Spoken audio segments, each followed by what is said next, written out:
Question number 1, इसमें हमसे कहा है कि श्री गणेश का विलोम शब्द है। मतलब ये जो श्री गणेश शब्द दिया है इसका हमें विलोम बताना है। तो श्री गणेश के विलोम की यदि मैं बात करूं तो ऑप्शन नंबर सी इति श्री हो जाएगा। श्री गणेश शुभारंभ करना, इति श्री खत्म करना। चंद्रोदय में कौन सी संधि है? देखिए चंद्र प्लस उदय यानी चंद्र का उदय, तो इसमें गुण संधि आपकी हो जाएगी। क्वेश्चन नंबर 2 का डी आंसर है। वहीं हम बात करें क्वेश्चन नंबर 3 की, इसमें हमसे पूछा है कि निम्नलिखित में से कौन सा शब्द व्यक्तिवाचक संज्ञा है? तो व्यक्तिवाचक संज्ञा की यदि मैं बात करूं तो इसका राइट आंसर हो जाएगा ऑप्शन नंबर सी। क्यों? देखिए सोना क्या है? सोना पदार्थवाचक द्रव्यवाचक संज्ञा है। जंगल जातिवाचक है। पानी की यदि हम बात करें तो पानी के प्रकार होते हैं, लेकिन जिसका किसी व्यक्ति विशेष का नाम हो वो होता है आपका व्यक्तिवाचक संज्ञा। वहीं हम बात करें क्वेश्चन नंबर 4 की। क्वेश्चन नंबर 4 में कहा है काव्य में जहाँ प्रशंसा के द्वारा निंदा अथवा निंदा के द्वारा प्रशंसा की जाती है वहाँ कौन सा अलंकार होता है? मतलब प्रशंसा के द्वारा निंदा करो अथवा निंदा के द्वारा प्रशंसा करो तो वहाँ कौन सा अलंकार होता है, ये हमें बताना है। तो भैया वहाँ होता है ब्याज स्तुति अलंकार। ऑप्शन नंबर बी आपका राइट आंसर हो जाएगा क्वेश्चन नंबर 4 का। इसके बाद यदि हम बात करें क्वेश्चन नंबर 5 की, तो क्वेश्चन नंबर 5 में हमसे पूछा है निम्न पंक्तियों में कौन सा रस है? क्या? दूध दुहत अति बाड़ी, एक धार दो ही पहुँचवाती, एक धार जहाँ प्यारी ठाड़ी। तो हमसे पूछा है इसमें बताओ कौन सा अलंकार है क्वेश्चन नंबर 5 में। तो क्वेश्चन नंबर 5 की यदि मैं बात करूं तो इस पंक्ति में वात्सल्य रस होगा। ठीक है, रस पूछा ना मैं।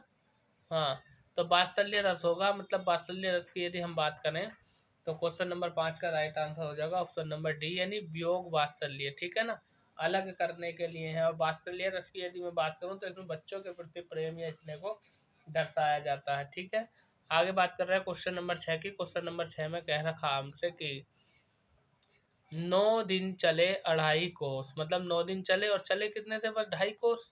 मतलब चले तो 9 दिन तक और चले कितना? बस 2.5 कोस। तो इससे क्या तात्पर्य है? इससे तात्पर्य आपका ऑप्शन नंबर बी यानी कि अत्यंत सुस्ती से कार्य करना। मतलब कार्य पूरे दिन किया लेकिन सुस्ती से किया। कितना किया? थोड़ा सा किया। क्वेश्चन नंबर 7 में हमसे पूछा है ऊन का तत्सम शब्द रूप बताओ। ये जो ऊन है ऊन का तत्सम रूप हमें बताना है। तो भैया ऊन का तत्सम रूप हो जाएगा ऊण। क्वेश्चन नंबर 8 में हमसे क्या कहा है? इसमें कह रखा 8 में कि 99 का फेर मुहावरे का अर्थ बताओ। तो कहते हैं ना भैया ये तो 99 का आंकड़े में पड़ गया, मतलब 99 के फेर में पड़ गया। इसका मतलब लालच में फंस जाना। आगे हम बात कर रहे हैं क्वेश्चन नंबर 9 की। इसमें कह रखा क्वेश्चन नंबर 9 में कि ड़ और ल को कहा जाता है। मतलब ये जो ड़ ड़ है इन्हें क्या कहा जाता है? हमसे ये पूछा गया। तो भैया इन्हें कहा जाता है विकसित वर्ण। ठीक है ना, इन्हें विकसित वर्ण कहा जाता है। आगे चलते हैं क्वेश्चन नंबर 10 की तरफ। इसमें हमसे बोला है शुद्ध वाक्य चुनिए। मतलब ये जो 4 ऑप्शन दिए हैं ए बी सी डी, इनमें से कोई सा एक वाक्य शुद्ध है, बाकी 3 गलत है लिखा हुए। अब वो शुद्ध कौन सा है वो ही हमें ढूंढना है। तो देखिए हवन सामग्री जल गई, ऑप्शन नंबर सी यही आपका राइट आंसर है। भाई हम बात करें क्वेश्चन नंबर 11 की। तो इसमें कह रखा है सराफत शब्द में प्रत्यय बताओ।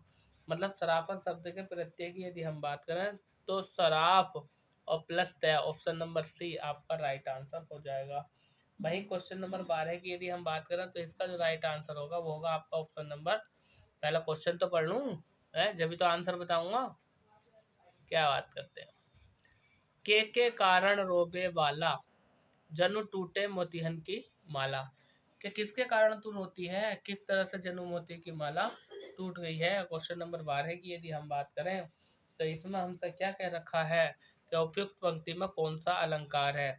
भैया अलंकार की यदि हम बात करें तो इसमें उत्प्रेक्षा अलंकार होगा। उत्प्रेक्षा अलंकार, देखो इसकी पहचान क्या है? जनु मनु मानो, जिस पंक्ति में मिल जा वह उत्प्रेक्षा अलंकार। क्वेश्चन नंबर 13, गिरधर में कौन सा समास है ये हमें बताना है। तो भैया गिरधर में हो जाएगा आपका ऑप्शन नंबर डी बहुब्रीहि समास। क्यों? गिरधर किसे कहते हैं? गिर को धारण करने वाला अर्थात श्री कृष्ण। तो भगवानों के नाम जितने भी है सब बहुब्रीहि समास में आते हैं। 14 में हमसे कहा है कि निम्नलिखित में से शुद्ध वर्तनी वाला शब्द पहचानिए। मतलब ये जो 4 ऑप्शन दिए इनमें से कौन सा शब्द ऐसा है जो शुद्ध रूप में लिखा हुआ है? तो भैया लब्ध प्रतिष्ठित यानी ऑप्शन नंबर सी आपका राइट आंसर हो जाएगा। आगे हम बात कर रहे हैं क्वेश्चन नंबर 15 की। इसमें कह रखा है इहलोक किसका विलोम है, मतलब इहलोक की यदि हम बात करें तो इसका विलोम बताना है क्वेश्चन नंबर 15 में। तो देखिए इसका विलोम हो जाएगा परलोक। ठीक है, इहलोक का मतलब यही लोक और परलोक का मतलब होता है दूसरा लोक, यानी भैया वो तो परलोक सुधार गए। आगे हम बात कर रहे हैं क्वेश्चन नंबर 16 की। इसमें हमसे कह रखा है कि अनेक शब्दों के लिए एक शब्द का चयन कीजिए, क्या, जिससे किसी से लगाव न हो, जिससे किसी से लगाव ना हो उसे क्या कहेंगे, तो भैया उसे कहेंगे निर्लिप्त। Option number B right answer आपका हो जाएगा। क्वेश्चन नंबर 17 में हमसे पूछा है निम्नलिखित में से कौन सा ट वर्ग नहीं है, मतलब ट वर्ग की हम बात करें ट ठ ड ण यानी वह नहीं आएगा क्योंकि वह अंतस्थ व्यंजन है, ट वर्ग में नहीं आता है। क्वेश्चन नंबर 18 की यदि हम बात करें, 18 में कहा है कि जिस वाक्य से किसी क्रिया के करने या होने का बोध होता है उस वाक्य को क्या कहते हैं या वह क्या है, तो भैया किसी किसी वाक्य से किसी जिस वाक्य से किसी क्रिया के करने या होने का बोध होता है वह क्या कहलाता है, तो भैया वह कहलाता है आपका विधानवाचक वाक्य। Option number C right answer हो जाएगा। आगे हम बात कर रहे हैं क्वेश्चन नंबर 19 की। इसमें हमसे कह रखा है कि निम्नलिखित में से कौन सा शब्द, निम्नलिखित में से कौन सा विकल्प शब्द युग्म है, अर्थात क्वेश्चन नंबर 19 की यदि मैं बात करूं तो पृथ्वा और प्रतिमा मतलब ये जोड़ा है, ये शब्द युग्म है। ठीक है ना, क्वेश्चन नंबर 19 की हमने बात की है। तो देखिए पहली प्रतिभा का अर्थ होता है योग्यता और दूसरी का अर्थ होता है मूर्ति, ये शब्द युग्म है। ठीक है, और यदि हम बात करें यहाँ पर दूसरे की, तो देखिए चाय वाय, चाय तो सार्थक शब्द है, वाय निर्थक शब्द है, लोभ लालच यानी समानार्थक शब्द है। आगे बात कर रहा है क्वेश्चन नंबर 20 की। क्वेश्चन नंबर 20 में हमसे क्या कह रखा है, चणक का तद्भव शब्द है, मतलब ये जो चणक दिया है इसका तद्भव शब्द कौन सा हो जाएगा। क्वेश्चन नंबर 20 की बात कर रहे हैं तो चणक का हो जाएगा चना, चने का ये तद्भव तत्सम है। ठीक है, क्वेश्चन नंबर 21 में कह रखा है धनंजय का पर्यायवाची बताओ, या ऐसे कह दो धनंजय किसका पर्यायवाची है, तो भी बात एक है, तो भैया गुडाकेश, और यदि हम बात करें तो ये अर्जुन के पर्यायवाची होते हैं गुडाकेश और धनंजय।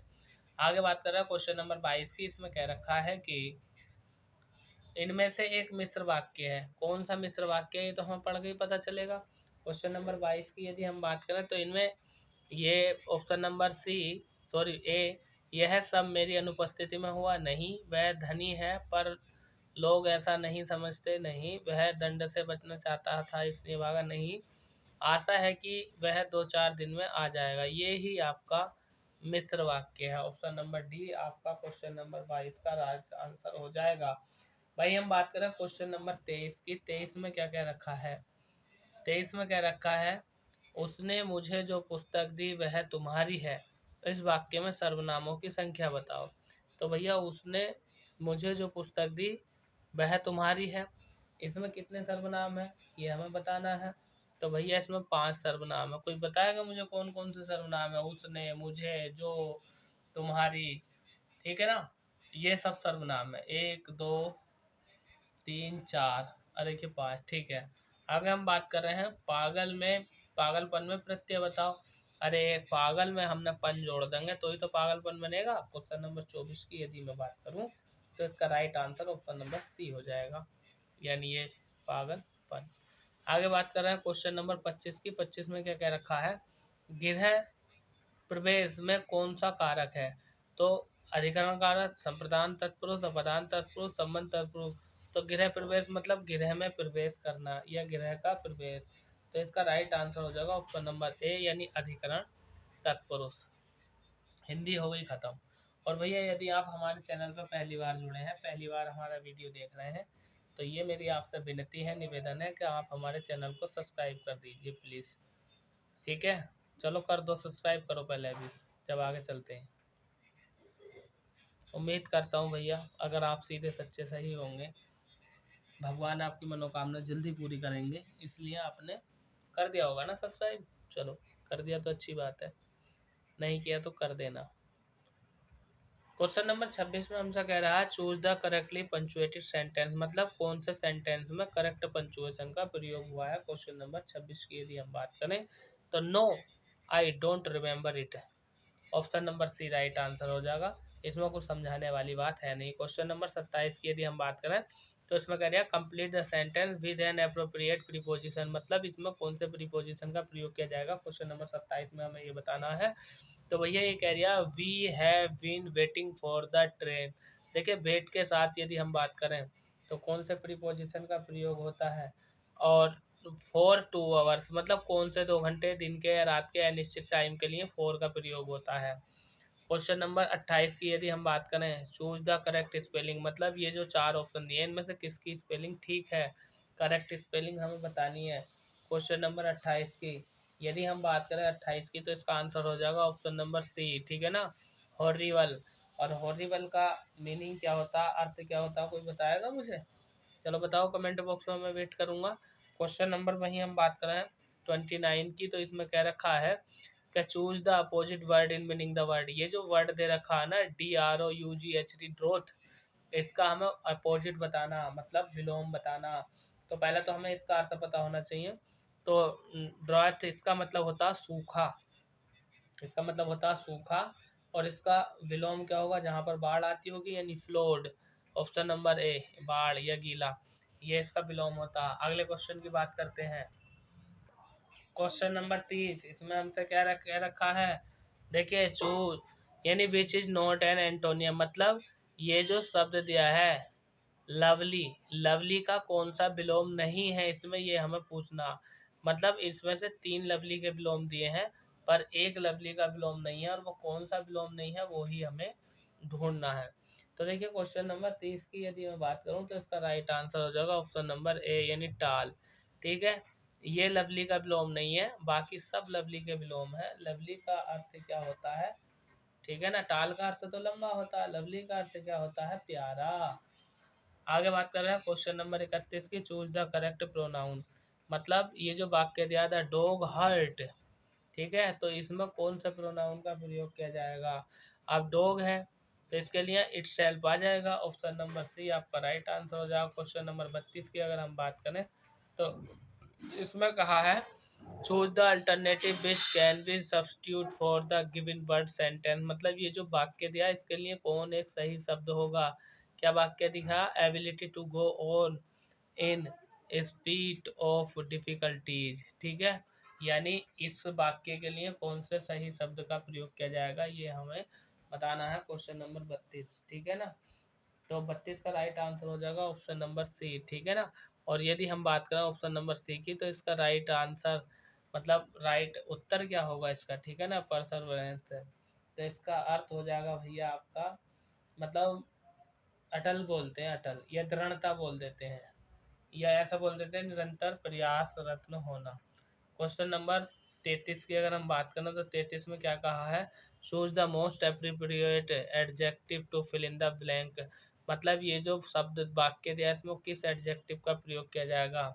इसमें कह रिया है कायराना इज द कर्टिना, ठीक है ना, तो कहने का मतलब ये है कैटरीना, कैराना जो है वो कैटरीना से सुंदर फुल है, मतलब ब्यूटीफुल है, सुंदर है, क्या है, कैसी है, कैसी नहीं, ये हमें बताना है। तो देखो क्वेश्चन नंबर 33 की यदि मैं बात करूं तो इसमें सही आंसर जो हो जाएगा वो हो जाएगा सी, क्योंकि जब हम बात कर रहे हैं ना देन की, तो देन तुलना के लिए आता, कंपैरेटिव डिग्री में तो मोर आया था, देन मोर ब्यूटीफुल।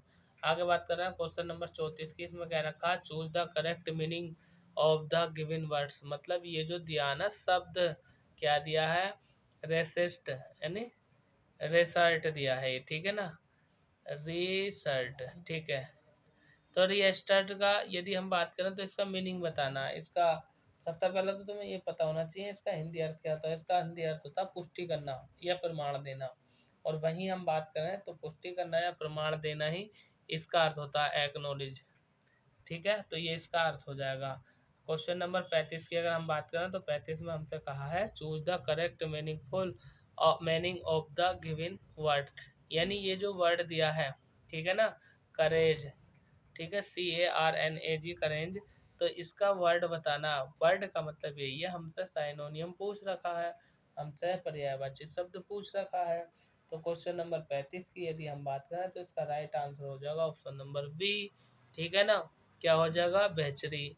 और यदि हम बात करें तो इसका हिंदी अर्थ क्या होगा, इसका हिंदी अर्थ होगा कत्लेआम या नरसंहार, दोनों का एक ही अर्थ है। ठीक है ना, कत्लेआम या नरसंहार। आगे हम बात कर रहे हैं क्वेश्चन नंबर 36 की, यानी 26 की। 26 में क्या कह रखा है, identify the interjection from the following sentence. मैंने कई बार बता दिया, ये इंटरजेक्शन का शब्द चिन्ह है एक्सक्लेमेटरी, और इसके साथ जो शब्द होता है वो ही इंटरजेक्शन होता है। क्वेश्चन नंबर 37 इसमें क्या रखा, if cattle is related herd then sheep is related, मतलब जिस तरह से कैटल का संबंध है हर्ड से, उसी तरह से शिप का संबंध किससे होगा, ये हमें बताना है। तो क्वेश्चन नंबर है आपका 37। देखो कैटल क्या होता है, वो हर्ड यानी समूह होता है। उसी प्रकार शिप की यदि हम बात करें तो ये फ्लोक होता है, यानी कैटल को हर्ड यानी समूह कहा जाता है, हर्ड। और वहीं शिप की यदि हम बात करें तो इसे फ्लोक कहा जाता है। तो ऑप्शन नंबर आपका ये राइट आंसर हो जाएगा। क्वेश्चन नंबर 38 की यदि हम बात करें तो इसमें क्या रखा है, what is the plural of, ये जो दिया है ना कैक्टस, कैक्टस का प्लूरल यानी बहुवचन कौन सा होगा, ये हमें बताना है क्वेश्चन नंबर 38 में। तो भैया इसका जो बहुवचन होगा वो होगा आपका ऑप्शन नंबर बी, यानी कैकटी। आगे हम बात कर रहे हैं क्वेश्चन नंबर 39 की। इसमें क्या रखा है कि choose the most appropriate question tag, मतलब इसका क्वेश्चन टैग बताना। ये जो वाक्य दिया है क्या, दैट इज माई होम, यह मेरा घर है। ठीक है ना, तो यह मेरा घर है, इसका क्वेश्चन टैग बनाने की यदि हम बात करें क्वेश्चन नंबर 39 की, तो वो बनेगा इजंट इट। ठीक है ना, है या नहीं।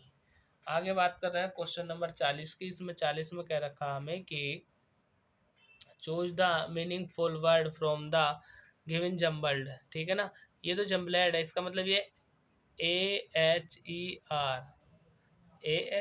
AHERT,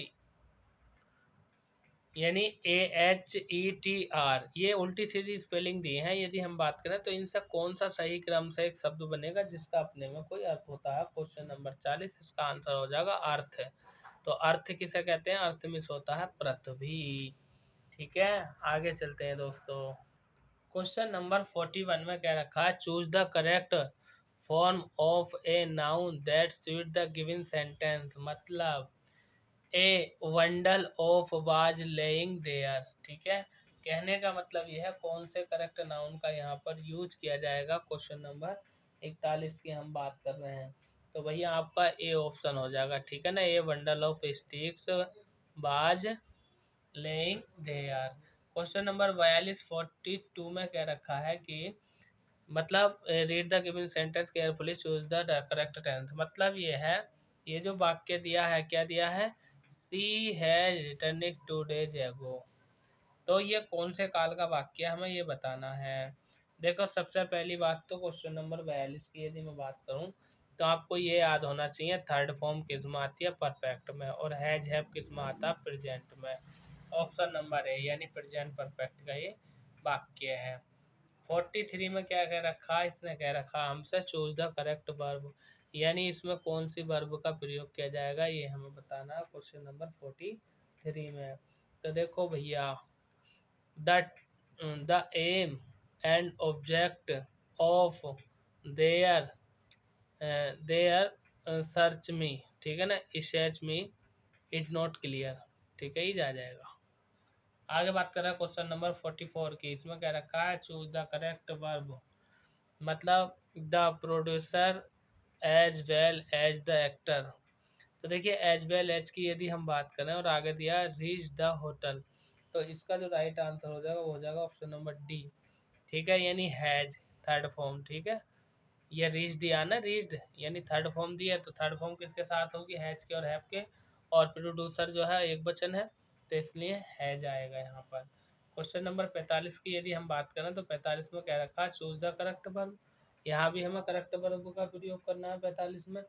क्या, जैसे एन इंजीनियर प्रेजेंट देयर, तो भैया इंजीनियर बाज की बात कर रहा है। ठीक है, प्रेजेंट देयर तो बाज का प्रयोग होगा। क्वेश्चन नंबर 45 का आंसर हो जाएगा ऑप्शन नंबर बी। वही हम बात करें क्वेश्चन नंबर 46 की, तो उसमें कह रखा choose the appropriate article for the sentence. मतलब क्वेश्चन नंबर 46 में ये कहा है कि जो आर्टिकल ये दिया, मतलब कौन सा आर्टिकल का इसमें प्रयोग होगा क्वेश्चन नंबर 46 में।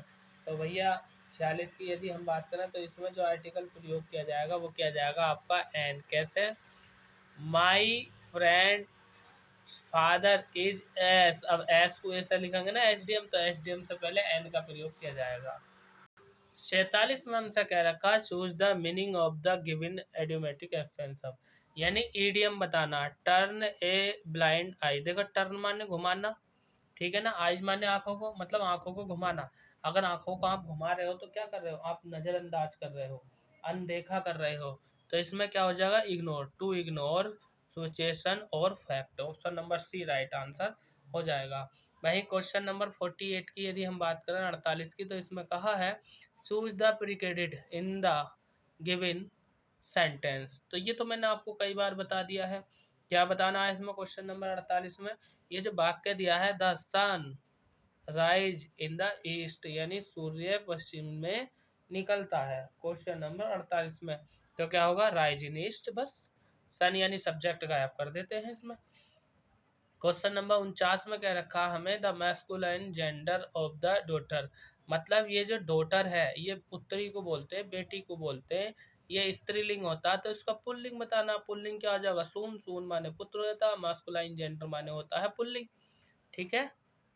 इसका स्त्री मतलब ये जो डॉटर था इसका पुल्लिंग हो जाएगा सोन, यानी बेटा का, बेटी का क्या हो जाएगा? बेटा हो जाएगा। 49 का आंसर ऑप्शन नंबर सी। भाई हम बात करें क्वेश्चन नंबर 50 की, तो 50 में हमसे क्या कहा है भैया जरा सुन लीजिए।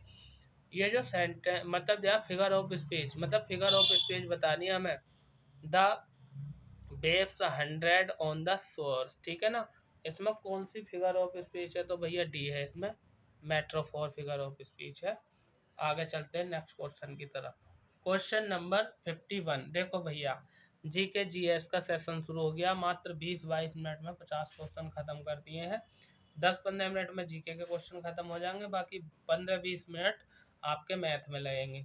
इतनी जल्दी इतना super fast practice set YouTube पर कोई नहीं करा रहा है। हाँ, मैं भी 4 ऑप्शन दिए, चारों ऑप्शन की व्याख्या कर सकता हूँ। लो इसी की देख लेना कैसे कर दूंगा मैं व्याख्या, लेकिन हमें यहाँ सिर्फ आंसर से मतलब है, ठीक है। देखो क्वेश्चन नंबर 51 की हम बात कर रहे हैं। भारतीय राष्ट्रीय कांग्रेस का लाहौर अधिवेशन कब हुआ? लो भैया इसका आंसर तो हो गया, ये 1929 में लाहौर अधिवेशन हुआ। 1905 में क्या हुआ? बंगाल विभाजन।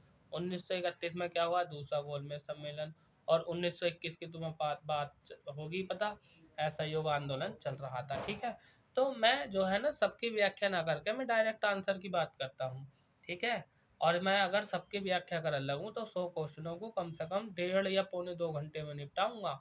और वहीं अगर मैथ को मैं हल करूँ फिर ठीक से, हालांकि मैथ तो मैं पूरा हल करता हूँ, बताता भी हूँ आपको, इसीलिए आधे मतलब 25 मिनट में मैं बना देता हूँ। 25-30 मिनट में या 35 मिनट में पूरा वीडियो, और 25 क्वेश्चन होते हैं अगले 25 मिनट में, ठीक है। आगे चलिए क्वेश्चन नंबर 52 की हम बात करते हैं। इसमें कहा लॉन टेनिस निम्न में से किस शब्द का प्रयोग नहीं किया जाता? मतलब जो लॉन टेनिस खेल है इसमें कौन से शब्द का प्रयोग नहीं किया जाता है? क्वेश्चन नंबर 52 में हमें बताना है। तो स्कूप का प्रयोग नहीं किया जाता है। बाकी स्मैक्ड, यूज एस, ये सब जो है लॉन टेनिस में प्रयुक्त किए जाते हैं, ठीक है। लॉन टेनिस में स्कूप शब्द का प्रयोग नहीं किया जाता है, ठीक है। आगे हम बात कर रहे हैं क्वेश्चन नंबर 53 की। इसमें कहा है कि भारत आने वाला प्रथम विदेशी यात्री कौन था? मतलब ऐसा कौन सा पहला विदेशी यात्री था? भारत आने वाला प्रथम विदेशी यात्री का नाम क्या था? ये हमसे पूछा क्वेश्चन नंबर 53 में। तो भैया मेगास्थनीज था, जो कि चंद्रगुप्त मौर्य के दरबार में आया था, ठीक है ना। हेलेना के साथ आया था, सेल्यूकस निकेटर का राजदूत बन के। क्वेश्चन भारत की पहली विदेशी दुल्हन थी कौन? हेलेना, सेल्यूकस निकेटर की पुत्री, चंद्रगुप्त मौर्य की पत्नी, है ना। चलिए क्वेश्चन नंबर 54 की यदि हम बात करें, किस जानवर को रेगिस्तान का जहाज कहा जाता है? तो भैया ऊंट को रेगिस्तान का जहाज कहा जाता है। आगे हम बात कर रहे हैं क्वेश्चन नंबर 55 की। 55 में कह रखा है राष्ट्रपति राज्यसभा में कितने सदस्यों को मनोनीत कर सकता है?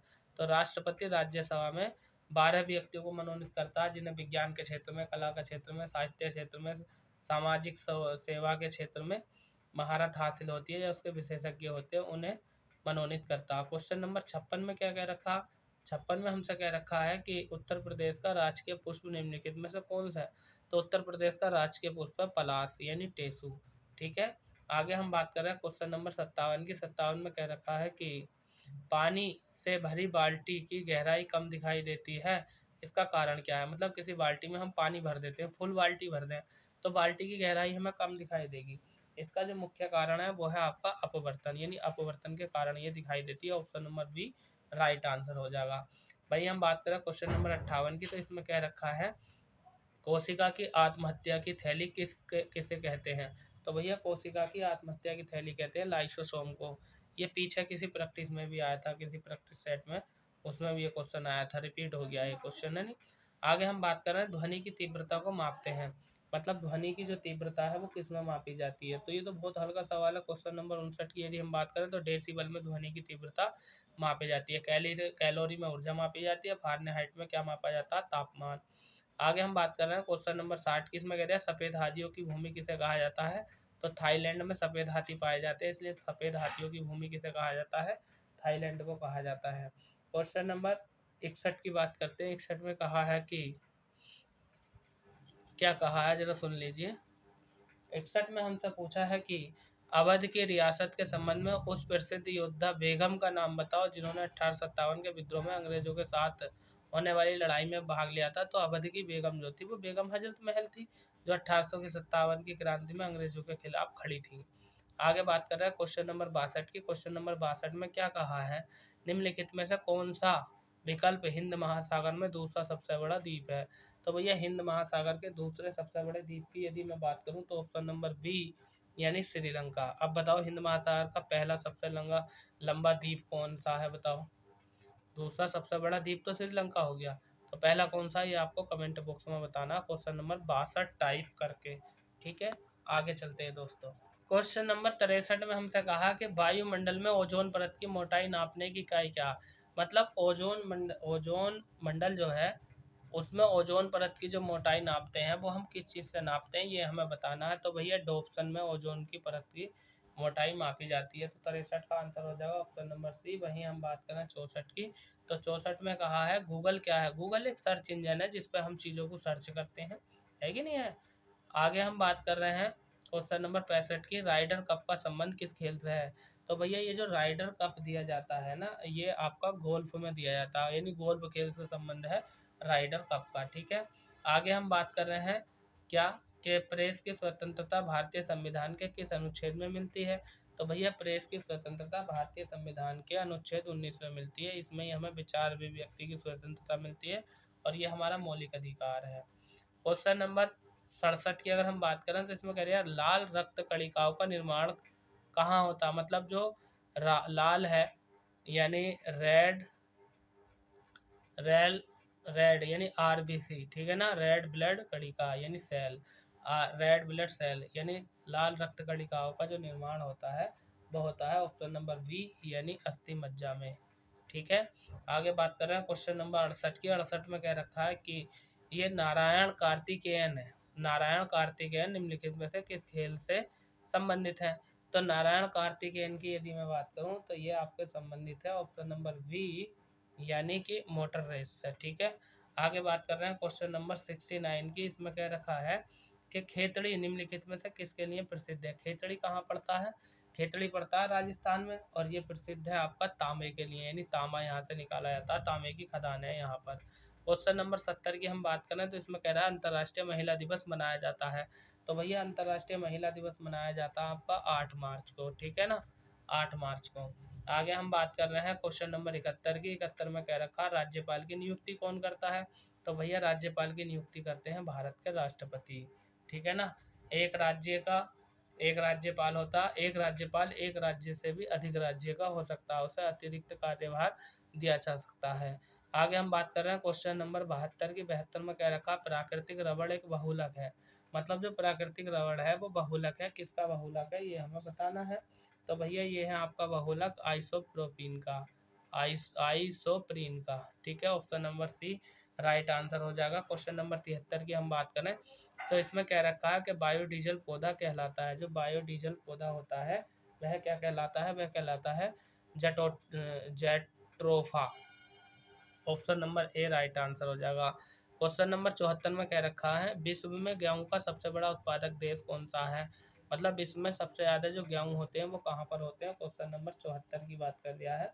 तो भैया ऑप्शन नंबर सी यानी चीन में सबसे ज़्यादा गेहूं होता है।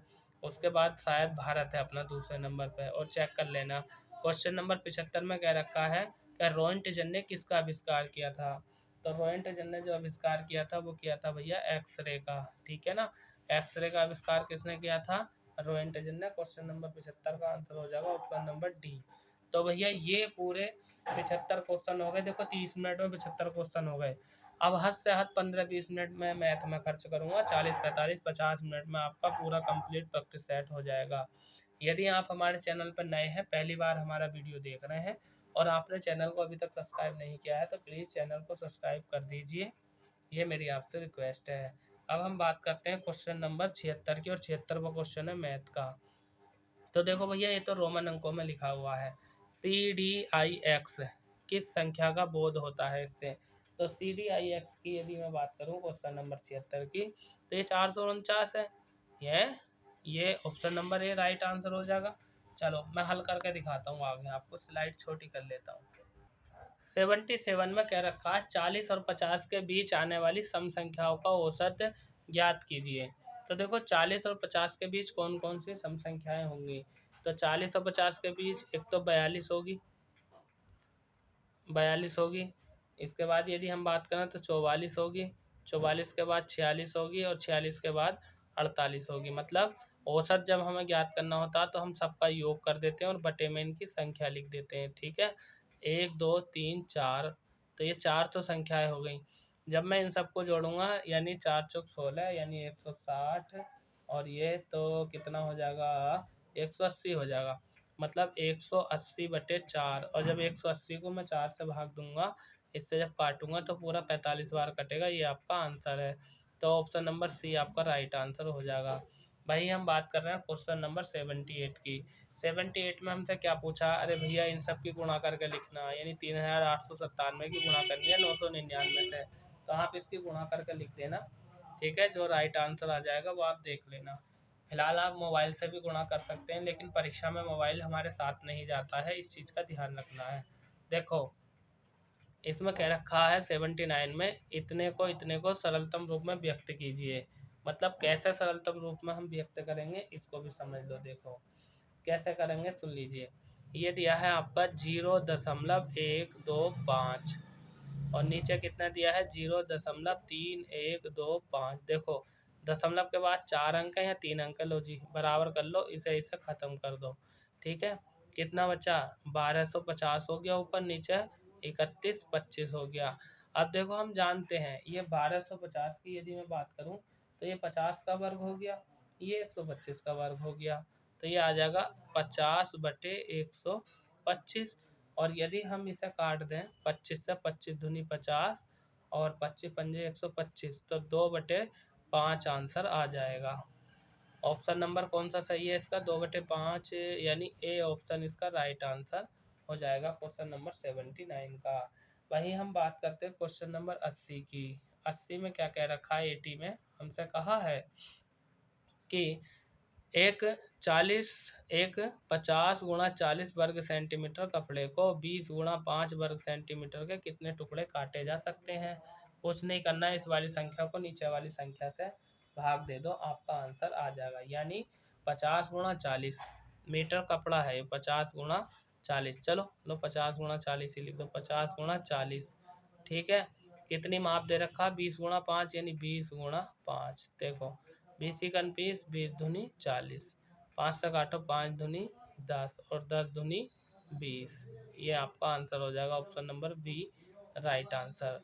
आगे हमसे बात कर रहा है, अरे ज़्यादा भारी पेपर नहीं आएगा। आप कह रहे हैं इतना हल्का मैथ, अरे अभी भारी सवाल भी आएंगे।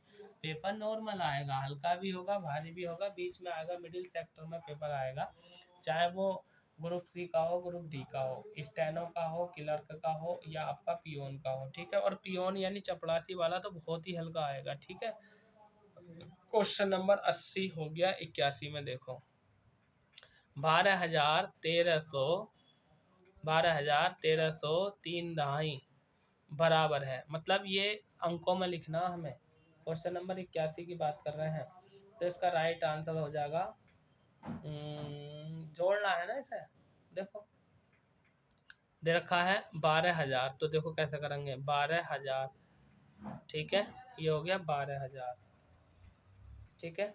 और 12,000 को हम ऐसे भी लिख सकते हैं 12 गुणा 1000, ऐसे भी लिख सकते हैं, प्लस फिर कितना दे रखा 1300, यानी कितना लिख लेंगे 13 गुणा 100, फिर कितना दे रखा हमें 3 दहाई, यानी प्लस लिख देंगे 3 गुणा 10। इन सबको जब हम जोड़ेंगे तो इन सबको जोड़ने के बाद हमारा आंसर आ जाएगा 13,330, 13,330।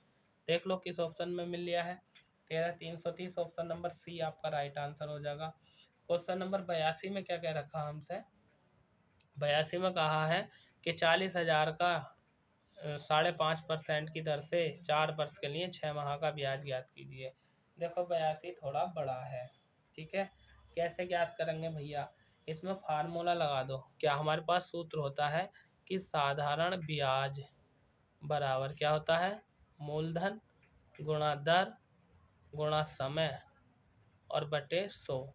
ये फार्मूला लगा दो, आपका आंसर आ जाएगा। अगले क्वेश्चन की तरफ चलते हैं। अगला क्वेश्चन नंबर 83 में क्या कह रखा है, 83 आप खुद करेंगे, मैं नहीं कराऊंगा। क्यों? क्योंकि ये सरल करने का सवाल है, इसमें कुछ भी ऐसा है नहीं जो मैं आपको बताऊं।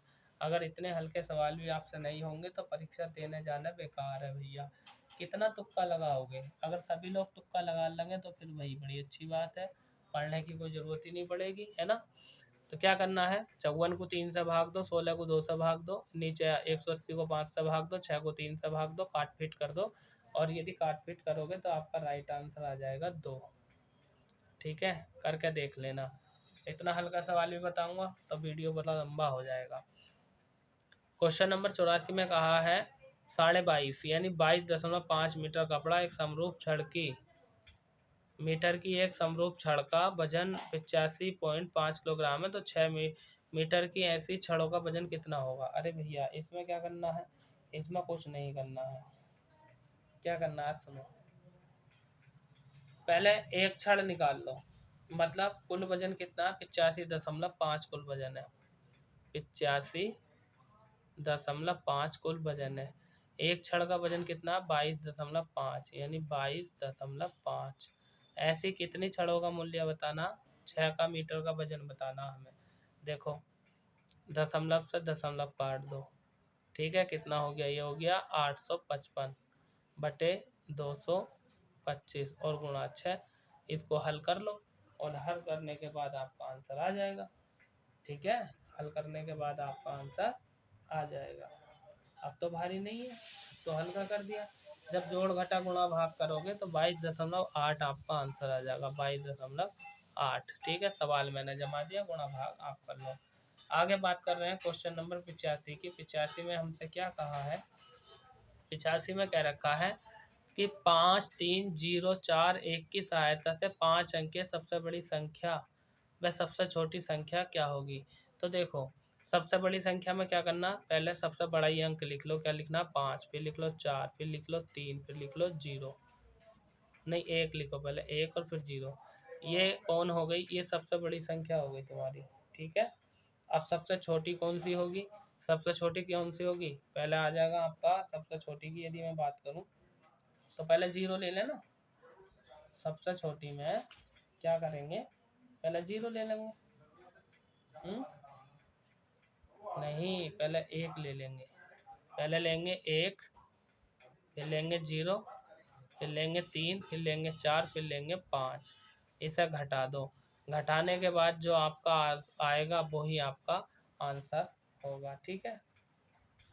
केवल सबसे बड़ी सबसे छोटी पूछ रहा था भाई, यही पूछ रहा था सबसे बड़ी सबसे छोटी, तो आपका option number A right answer हो जाएगा, ठीक है। लो जी, सबसे बड़ी पूछ रहा था ये, सबसे छोटी पूछ रहा था ये, ए ऑप्शन हो गया। आगे बात कर रहे हैं क्वेश्चन नंबर 86 की। 86 में क्या कह रखा है, 86 में कह रखा हमसे कि एक कक्षा में 25 लड़के 15 लड़कियां हैं, तो लड़कियों लड़कियों का प्रतिशत कितना है। देखो प्रतिशत ज्ञात करवा रहा है लड़कियों का, लड़के कितने 25, लड़कियां कितनी है 15, इनका हमसे प्रतिशत पूछ लिया।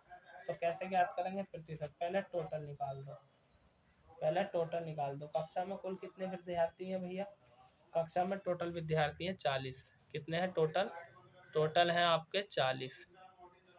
ठीक है, हमसे क्या पूछ लिया, हमसे पूछ लिया है लड़कियों का प्रतिशत। ठीक है, तो देखो कैसे करेंगे, लड़कियों का प्रतिशत ज्ञात करने के लिए लड़कियों की संख्या कितनी दी है 40, तो लड़कियों की संख्या दी है 15, तो ये हो जाएगा 15/40 गुणा 100। कैसे करेंगे, 20 पंजे 100 और 20 दूनी 40, 15 पंजे 75, ये हो जाएगा 75/2। जब 75/2 है, जब 75 को मैं 2 से भाग दूंगा तो मेरा आंसर आ जाएगा, कितना आ जाएगा 37। सही, 1/2 भाग देकर देख लो इससे। अरे भाई 37, 37 दूनी 74 और एक ही और बटे 2 आ गया। ठीक है, ये आपका आंसर हो जाएगा 37। सही, ऑप्शन नंबर बी आपका राइट आंसर हो जाएगा। वही हम बात करें अगले क्वेश्चन की, क्वेश्चन नंबर है हमारा 87। 87 में क्या कह रखा है, देखो 87 में कहा है दो संख्याओं का अनुपात 3:4 है, यदि उनका मैसे 4 है तो उनका लैसे क्या होगा। ठीक है, देखो अनुपात दिया है हमें और संख्या हमें पता करनी है, कैसे करेंगे हम। देखो संख्या मान लो, एक तो मान लो 3x, एक मान लो 4x, क्योंकि इसमें दिया है अनुपात के रूप में 3:4 है। मैसे कितना दे दिया इनका, मैसे दे दिया हमें 4, तो संख्याओं का लैसे हमें ज्ञात करना है। देखियो भैया, लैसे ज्ञात करने के लिए संख्याओं का मैसे कितना हो जाएगा, मैसे दिया है 4 और लैसे हमसे पूछा है, तो लोग इसमें तो कुछ करना भी ना, संख्याओं का लैसे निकाल दो, यानी ये हो जाएगा दो संख्याएं दी हैं। ठीक है, कुछ मत करो, कितना हो जाएगा 4×3 = 12, 12x हो जाएगा। ठीक है, और में से तो हमें दिया ही है 4, तो रख देंगे 12 गुणा 4 और 12 चौक कितना हो गया 48 हो गया। यही आपका आंसर है, option number D right answer हो जाएगा। आगे बात कर रहे हैं क्वेश्चन नंबर 88 की। 88 में क्या कह रखा है जरा देख लीजिए। 88 में हमसे कह रखा है कि किसी वस्तु का विक्रय मूल्य क्रय मूल्य का 4/3 गुना है, तो लाभ प्रतिशत बताओ। ठीक है, लाभ प्रतिशत हमें बताना है, तो भैया वस्तु का क्रय मूल्य हमने x मान लेंगे, विक्रय मूल्य कितना बता दिया x का 4/3। ठीक है ना, विक्रय मूल्य कितना बता दिया x का 4/3। ठीक है, तो हम ये भी जानते हैं कि विक्रय मूल्य बराबर लाभ प्रतिशत पूछ रहा है ना, यानी विक्रय मूल्य माइनस क्रय मूल्य बटे क्रय मूल्य गुणा 100, यहाँ से आपका आंसर हो जाएगा। यानी वस्तु का मूल्य नहीं दिया तो क्रय मूल्य मान लो, क्रय मूल्य मान लेंगे कितना x, तो वो हमसे कह रहा है उस क्रय मूल्य का 4/3 विक्रय मूल्य है, यानी विक्रय मूल्य निकाल लो कितना 4/3 और x यहाँ गुणा में आ जाएगा, और हम यहाँ से फार्मूला लगा देंगे। क्या, देखो क्रय मूल्य ये आ गया, विक्रय मूल्य आ गया, हमसे पूछा लाभ प्रतिशत, क्या पूछा हमसे लाभ प्रतिशत पूछ रहा, तो कैसे करेंगे इसके लिए क्या फार्मूला डालेंगे। देखो मैं यहाँ पर फिट कर देता हूँ फार्मूला, बराबर ऊपर क्या आ जाएगा, ऊपर आ जाएगा आपका विक्रय मूल्य माइनस क्रय मूल्य, यानी विक्रय मूल्य माइनस क्रय मूल्य। ठीक है, और नीचे क्या आ जाएगा आपका क्रय मूल्य, और यहाँ गुणा में आ जाएगा आपका 100। क्या आ जाएगा गुणा में 100, लो देख लो गुणा में 100। इस सब का मान रख के हल कर दो, और जब आप सबका मान रख के हल करोगे तो 33 सही, 1/3 ये आंसर आ जाएगा, option number B. Question number 89 की तरफ चलते हैं। क्वेश्चन नंबर 89 में कह रहा है 4 + 1 बटे, फिर इसके बटे में 4 + 1 बटे 4 + 1 बटे 4। देखो इस तरह के सवाल को हम कैसे करते हैं, इस तरह के सवाल को हम नीचे से हल करना शुरू करते हैं। देखो इसका एलसीएम, पहले नीचे वाली कंडीशन समझा देता हूँ मैं। नीचे दिया है 4 + 1 बटे 4, तो इसका एलसीएम ले लेंगे कितना 4, ये कितना हो जाएगा, ये इसके बटे में 1 मान लो तो 4 चौक कितना हो जाएगा 16 और +1 17, तो 17/4। ठीक है, फिर ऐसे ही से उल्टा हल करते हुए चले जाएंगे। ये कोई भारी सवाल नहीं है, ये सरलीकरण का सवाल है, इसी तरीके से हो जाएगा। अरे हल्के सवाल ही तो छोड़ता हूँ मैं, भारी सवाल तो मैं खुद करा देता हूँ। 89 का आंसर 305/72 आ जाएगा। यानी option number A right answer होगा। आप हल करके देख लेना, सरलीकरण का सवाल है, ज़्यादा भारी नहीं है। हार्ड सवाल तो मैं खुद करा देता हूँ। क्वेश्चन नंबर 90 में क्या क्या रखा है, दशमलव भिन्न इतने इतने को साधारण भिन्न में लिखिए। ठीक है, क्वेश्चन नंबर 90 में। तो भैया इसमें क्या करना है जरा देख लो भैया, कैसे करना है देखो। ये दिया है आपका 0.375 ये दिया है, बटे में इसे हटाओ, एक लिखो और 3 अंक है तो 3 जीरो लगा दो, तो कितना हो गया 375 बटे 1000 हो गया। इसे हल कर लो भैया। किससे हल करोगे, कर दो देखो। यानी 25 से जब काटना शुरू करोगे तो काटते काटते नीचे आ जाएगा 8 और ऊपर आ जाएगा 3, तो कुल मिलाकर के 3/8 आपका आंसर आ जाएगा। ऑप्शन नंबर सी आपका राइट आंसर हो जाएगा। क्वेश्चन नंबर 91 में क्या कह रखा है कि इतना स्टार 63 के 9 के पूर्णतः विभाजित होने के लिए स्टार के स्थान पर न्यूनतम कौन सी संख्या आएगी। तो भैया इसमें क्या करना, इसमें कुछ नहीं करना, इन सारी संख्याओं को जोड़ लो, जोड़ने के बाद जो आंसर आएगा वो आएगा 27। मैंने तो जोड़ रखी है ना, देखो 5 4 9 और एक 10 10 10 और 9 19, अब यहाँ पर 9 रख दें हम तो कुल मिलाकर के ये है कि इसका जो आंसर आ जाएगा 27 आ जाएगा सबको जोड़ने के बाद। और 27 9 से विभाजित होता तो ये संख्या पूरी 9 से ही विभाजित होनी चाहिए, लेकिन 27 आने के लिए यहाँ पर क्या रखा जाएगा, 27 आने के लिए यहाँ पर रखा जाएगा 8। देखो कैसे, 5 4 9 और एक हो गया 10, 10 और 6 16 और ये 19, 19 और ये कितना हो गया 19, 19 और 8 रख दूँ तो 27 आ जाएगा, और 27 किससे कट जाएगा 9 से, तो 8 आंसर आपका आ जाएगा। भाई हम बात करते हैं क्वेश्चन नंबर 92 की। 92 में क्या कह रखा है, विराट और रोहित की आय, विराट और रोहित की आय क्रमशः 1800 तथा 3000 है, तो उनकी आयों का अनुपात कितना होगा।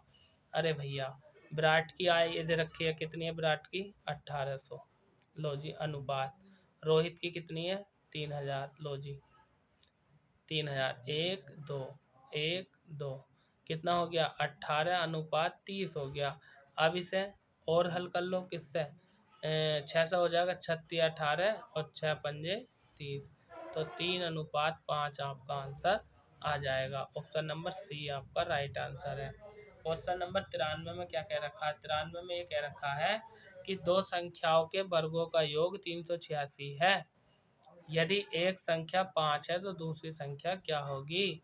तो भैया देखो 93 कैसा होगा दो संख्याओं के वर्गों का योग 386 है, एक संख्या दी है इन्होंने 5, तो एक तो संख्या इन्होंने 5 दी है तो लो जी 5 का वर्ग कर दो, दूसरी संख्या अपनी तरफ से मान लेंगे x, इसका वर्ग कर दो, इन दोनों का योग कर दिया बीच में, और योग कितना बता रहा है 386 बता रहा है।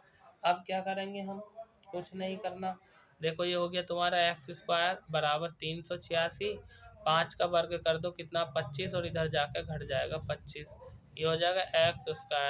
386 में से अगर हम 25 घटाएंगे तो कितना बचेगा 361 बचेगा, और हम जानते हैं x इधर का वर्ग भेज देंगे तो 361, और हम जानते हैं ये कितना निकलेगा 19, 19 का ही तो वर्ग है 361, तो आंसर भी आपका ये रखा ऑप्शन नंबर बी 19। आगे हम चलते हैं नेक्स्ट क्वेश्चन की। क्वेश्चन नंबर है हमारा 94। देखो 94 कैसा होगा मैं करके बताता हूँ आपको। 94 में कह दिया एक बैल का चारागाह को, एक 5 बैल है, बैल 5 बैल का चारागाह को 20 दिन में चराते हैं, बताइए 4 बैल चारागाह को कितने दिन में चराएंगे। क्वेश्चन नंबर 94, अरे 5 बैल चारागाह को 20 दिन में चराते हैं, तो एक बैल को कितने दिन में, एक बैल की चारागाह को कितना चरेगा, अरे 5 बैल 20 दिन, ठीक है, तो एक का कैसे लगा देंगे 20 गुणा 5, यानी 20 गुणा 5, तो कितना आ जाएगा 100 आ जाएगा। अब हमसे क्या कह रखा है इसमें, अब हमसे ये कह रखा है इसमें कि 4 बैलों को कितना लगाएंगे, तो 100 को 4 से भाग दे दो, लो 100 को जब 4 से भाग दूंगा तो कितना आ जाएगा 25 चौका 100, तो आपका 25 आंसर है, यानी 25 दिन लगेंगे। Option number B right answer हो जाएगा। 95 में क्या कह रखा है 1/20, 1/30, 1/42, 1/56, 1/72, 1/90 का मान कितना होगा। भैया सबको जोड़ घटा गुणा भाग कर लेना, हल्का सवाल है। इतना हल्का सवाल अगर आपसे नहीं होगा तो मुझे अफसोस के साथ कहना पड़ रहा है कि फिर आप क्या हाई कोर्ट में अपना नंबर लाएंगे। हाँ, आंसर की बात है, आंसर की यदि हम बात करें तो लगभग मैंने हल किया था, ये शायद ये है, चेक कर लेना एक बार, शायद 3/20 है। ठीक है। हाँ, आगे हम बात कर रहे हैं क्वेश्चन नंबर 96 की। 96 में क्या कह रखा है जरा सुन लीजिए। 96 में हमसे ये कहा है कि एक साइकिल सवार, मतलब साइकिल पर एक व्यक्ति सवार है, ठीक है, उसकी बात कर दिया। एक साइकिल सवार 20 किलोमीटर प्रति घंटा की 4 किलोमीटर तक साइकिल चलाता है। इस दूरी को तय करने में लगा समय ज्ञात करो। समय पूछ रहे आना हमसे, हम जानते हैं समय बराबर सूत्र हमारा कितना होता है, समय बराबर होता है दूरी बटे चाल, यानी समय बराबर दूरी बटे चाल। अब देखो समय ज्ञात करना हमें, दूरी कितनी दे रखी है इन्होंने 20 किलोमीटर, और चाल कितनी दे रखी है 4 किलोमीटर प्रति घंटा, ठीक है ना, 4 किलोमीटर प्रति घंटा। तो कैसे कर दूंगा, 4/20 हो जाएगा, 4×4 4×5 1/5 हो गया। और 1/5 की यदि हम बात करें, आंसर किस में दे रखा, आंसर मिनट में दे रखा, तो गुणा 60 से कर दूंगा, तो 12×5 = 60, तो कुल मिलाकर के 12 आंसर आ जाएगा, 12 मिनट। आगे चलिए क्वेश्चन नंबर 97 में क्या कह रखा है। एक घन की भुजा 10 सेंटीमीटर है, इसके विकर्णों की लंबाई बताओ। तो घन की भुजा दे रखी है, हम जानते हैं घन का विकर्ण कितना होता है। घन का विकर्ण यानी घन का विकर्ण जो होता है, हमारे पास सूत्र होता है घन के विकर्ण का √3 गुणा भुजा। अब देखो √3 ये हैगा, और भुजा कितनी दी है हमें, भुजा दी है 10 सेंटीमीटर, तो 10। अब इसे 10 को पहले लिख लो, पहले लिख लो 10, फिर लिख लो √3, यही आपका आंसर है 10 √3। ऑप्शन नंबर बी आपका विल बी राइट आंसर। ठीक है, आगे चलते हैं नेक्स्ट क्वेश्चन के नंबर। क्वेश्चन नंबर हमारा है 98। 98 में क्या कहा है भैया, हल करने का सवाल है, कुछ भी नहीं है इसमें। आप चाहते हो 98 को हल करना तो मैं हल भी कर दूंगा। देखो कैसे करेंगे इसे 98 को। ये कह दिया 3x ब्रैकेट में x - 2y और 5x और 3y - के x। ये कह रहा है x का मान 3 रख दो, y का मान 2 रख दो। देखो जहाँ जहाँ x चल जाओ वहाँ कितना रखते चले जाओ 3, जहाँ जहाँ y चल जाओ कितना रखते चले जाओ 2, आराम से हल हो जाएगा। और नहीं होता तो लो थोड़ा सवाल में जमा दूँ। कितना दिया 3x, तो 3 है, x की जगह कितना रख लूँगा 3, यानी हो जाएगा 3 × 3, ब्रैकेट में x है, x की जगह कितना रख दूंगा 3, यानी 3 माइनस 2y है, y की जगह कितना रख दूंगा 2, यानी 2 × 2। ये तो हो गया ऊपर का मैटर।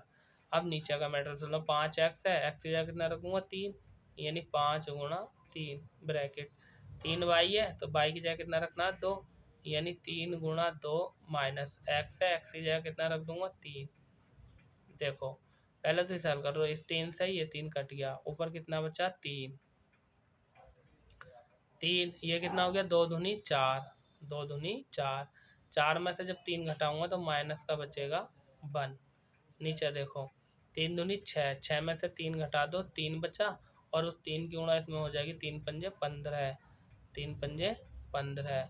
अब देखो नीचे तो हो गया तुम्हारा 15, और ऊपर कितना हो गया माइनस के 3, 3 × 3 3 पंजे 15, तो माइनस का 1/5 आ जाएगा। ऑप्शन नंबर ए आपका राइट आंसर हो जाएगा। ठीक है, आगे बात कर रहे हैं क्वेश्चन नंबर 99 की। 99 में क्या कहा है, 99 में हमसे कह रखा है 560 का 45% क्या होगा। देखो भाई 560 का 45% पूछा हमसे, लो अभी बता देते हैं। क्वेश्चन नंबर 99 में ये कह दिया 560 का की जगह गुणा का निशान 45%, ये हो गया 45, और परसेंट की जगह कितना आ जाएगा बटे में 100 आ जाएगा। ठीक है, अब इसको हल कर लो, लो 0 से 0 काट दो, अब 5 से काट दो, 5 दूनी 10, और ये 5 से कट जाएगा, 15 या 45, यानी 5 से काटा 5 नम 45, ये हो जाएगा। 2 से इसे काट दो, कितना हो जाएगा, यानी 28 दूनी 56 होते हैं। अब 28 की 9 से गुणा कर दो, 28 नमक कितने होते हैं भैया 252, ये आंसर आ जाएगा। Option number A right answer हो जाएगा। भाई हम बात करते हैं क्वेश्चन नंबर 100 की। जरा 100 देखो क्या कहा 100 में, थोड़ा लंबा सवाल है मुझे ये है क्वेश्चन नंबर 100। चलिए देखो 100 में क्या कहा है हमसे। 100 में ये कह दिया है कि चित्र में दिखाया गया त्रिभुज में x का मान ज्ञात करो, यानी कुल मिलाकर के x का मान ज्ञात करवा दिया। देखो ये कोण तो ये दे दिया 90 और ये कोण दे दिया 20 और ये कोण दे दिया x का ही मान हमसे ज्ञात करवाता है। तो ये कोण a हो गया, ये कोण b हो गया, कोण c हो गया। हम जानते हैं, क्या जानते हैं, कोण a प्लस कोण b प्लस कोण c, तीनों कोणों का योग कितना होता है, कोण c। तीनों कोणों का मान होता है 180।